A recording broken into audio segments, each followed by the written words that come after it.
کے بعد پھر حیالی پیدا کرتی ہے. اسی طریقے سے پہلے ہمیں اپنی اصلاح کی فکر خود ہونی چاہیے اور اس کے بعد میں ہمیں دوسروں کی فکر ہونی چاہیے. آ رہا ہوں میں, تھوڑا وقت اور لگے گا سیما باندھنے میں اور وہاں تک پہنچنے میں. توبوا الی اللہ توبۃ نصوحا پر آؤں گا بھی اس کا میرے بھائیوں. لیکن اس سے پہلے یہ بتا دوں, اسی لیے حدیثیں پڑھیے تو اللہ کے نبی جناب محمد رسول اللہ صلی اللہ علیہ وسلم نے کسی چھوٹی سی چھوٹی نیکی کو حقیر سمجھنے کی اجازت نہیں دی, اور یہ نہیں کہا کہ تم کسی بھی چھوٹی سی چھوٹی نیکی کو حقیر سمجھو. یہ چھوٹی چھوٹی نیکیاں بھی تم کرو گے تو ایک دن پہاڑ بن جائیں گی. کسی بھی چھوٹی نیکی کو حقیر مت سمجھو. اس میں کیا ہوگا؟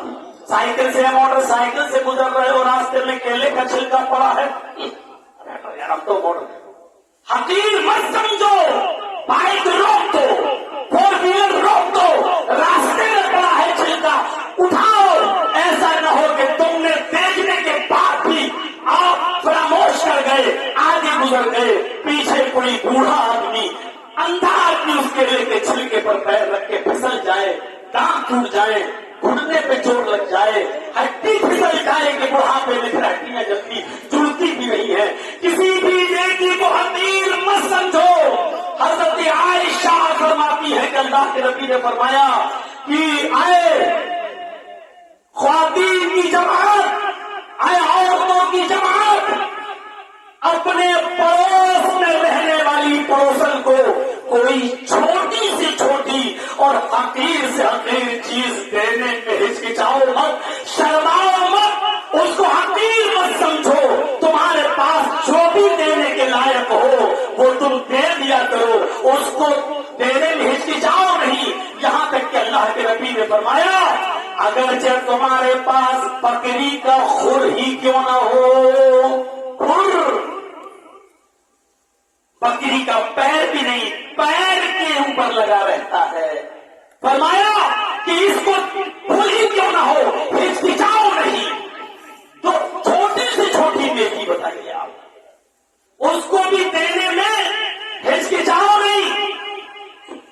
چھوٹا سا چھوٹا نیک کام ہی کیوں نہ ہو, قیامت کے دن یہ تمہارے سامنے پیش کر دیا جائے گا.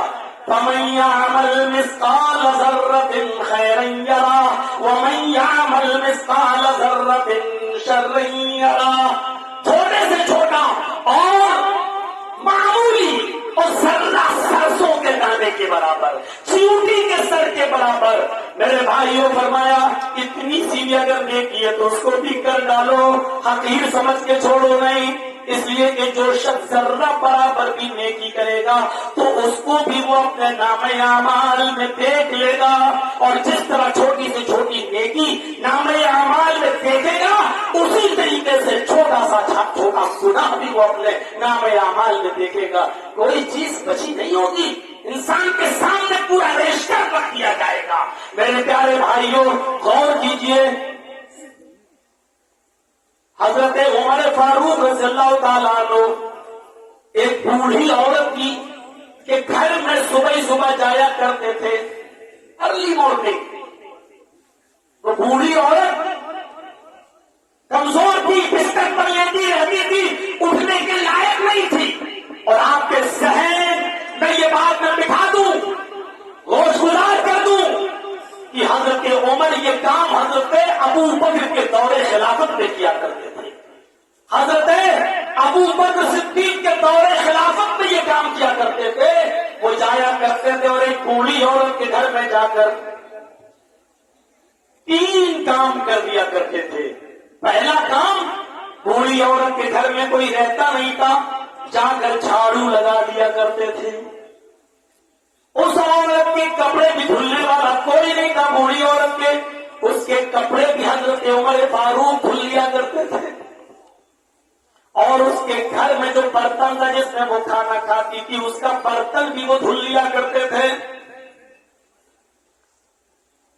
خلیفہ کون ہے؟ ابو بکر. اور صبح کون جاتے ہیں؟ ارلی مارننگ عمر فاروق. یہ 3 کام کر دیا کرتے تھے. بتائیے جھاڑو دینا حقیر کام ہی تو آج ہم سمجھتے ہیں. ابھی کسی کے گھر میں میری دعوت ہو، پہنچ جاؤں، اچانک اس کو جھاڑو لگاتے ہوئے دیکھوں تو مولوی جرجیز ایک ہی تانا ماریں گے، کیا بات ہے؟ آپ کی بیوی آپ سے جھاڑو لگواتی ہے، جھاڑو لگانا پڑ رہی ہے گھر میں، کسی کو برتن مانجتے ہوئے دیکھ لوں تو ایک دم یہ حالت ہو گئی ہے۔ شادی کے یہ سائڈ افیکٹ، یہ اپنے گھر کا معاملہ نہیں، ایک پوری عورت کے گھر میں حضرت عمر جھاڑو لگا رہے ہیں۔ ایک دن حضرت عمر فاروق رضی اللہ تعالیٰ عنہ ارلی مارننگ اٹھتے تو دیکھتے ہیں کہ میرے آنے سے پہلے جھاڑو لگ چکی ہے۔ برتن مانجنے کے لیے گئے تو دیکھا کہ برتن کی بھی صفائی ہو چکی ہے۔ بوڑھی عورت کا کپڑا دھلنے کے لیے ماں کا تو پتا چلا کہ کپڑا بھی کوئی دھل کر چلا گیا ہے۔ حضرت عمر نے کہا ہے ہوگا کوئی، چلو کوئی بات نہیں۔ دوسرے دن پھر آئے تو دیکھا کہ میرے آنے سے پہلے پھر یہ کام ہو چکا ہے۔ تیسرے دن اس گھر میں پھر داخل ہوتے ہیں تو کیا دیکھتے ہیں کہ آج بھی کوئی مجھ سے بھی پہلے آیا اور یہ کام کر گیا۔ حضرت عمر نے کہا جو کام میں کرتا تھا اور کسی کو پتا نہیں تھا کوئی اور کر رہا ہے، پتہ لگانا چاہیے کہ آخر یہ کام کرتا کون ہے، یہ کام کرتا کون ہے۔ دیکھے تو صحیح، چھپ گئے، رات ہی میں آدھی رات کے بعد چھپ گئے کہ دیکھیں آج کون آتا ہے۔ درخت کی آڑ میں چھپ گئے، کوئی شخص آیا، اندر داخل ہو گیا، جھاڑو دینے لگا، برتن مانجنے لگا، کپڑے دھلنے لگا۔ حضرت عمر اس وقت تو اندھیرے کی وجہ سے نہیں پہچان سکے، لیکن جب گھر کے اندر داخل ہوتے ہیں کہ دیکھیں یہ شخص ہے کون، تو پتہ چلا کہ یہ کوئی اور شخص نہیں ہے، وہ اس عرب کے خطے کا حاکم وقت، خلیفہ وقت ہے، وہ حضرت ابو بکر صدیق رضی اللہ تعالیٰ عنہ ہے، جو خلیفۃ المومنین ہے، خلیفۃ المسلمین ہے، اور حق سے بھی پہلے اٹھ کر اس بوڑھی عورت کے گھر میں جھاڑو لگا دیا کرتے ہیں، برتن مانج دیا کرتے ہیں، اور اس کے کپڑے بھی دھو دیا کرتے ہیں۔ میرے بھائیوں، جھاڑو لگانا، مولوی جرجیز جلدی مسجد میں داخل ہوتے وقت اللہ کے گھر میں بھی بہت جلدی تیار نہیں ہوگا جھاڑو اٹھا کر۔ میرے بھائیوں، سب کے سامنے مسجد کو صاف کرنے کے لیے شاید اکیلے بھی یہ کام کر بھی لوں، لیکن سب کے سامنے شاید شرما جاؤں، حیا آ جائے، لیکن حضرت ابو بکر صدیق رضی اللہ تعالیٰ عنہ خلیفہ ہے، لیکن خلافت پر کوئی تکبر نہیں ہے ان کے دل و دماغ میں کہ میں خلیفہ ہوں اس کے گھر جا کے جھاڑو لگاؤں گا۔ ارے میرے حکم پر تو ڈی.سی.او نوکر چلے جائیں گے جھاڑو لگانے کے لیے۔ نہیں، یہ نیکی کرنے کا موقع جب مجھے مل رہا ہے تو میں کیوں نہ کروں۔ اس حقیر سے کام کو بھی انہوں نے میرے بھائیوں غلط نہیں سمجھا، کمزور نہیں سمجھا، اور کم نہیں آتا، سوچا کہ یہ موقع مل رہا ہے تو کرو۔ یہ منظر ہمیں اور آپ کو سوچنا چاہیے، صرف سنانے کے لیے نہیں ہے۔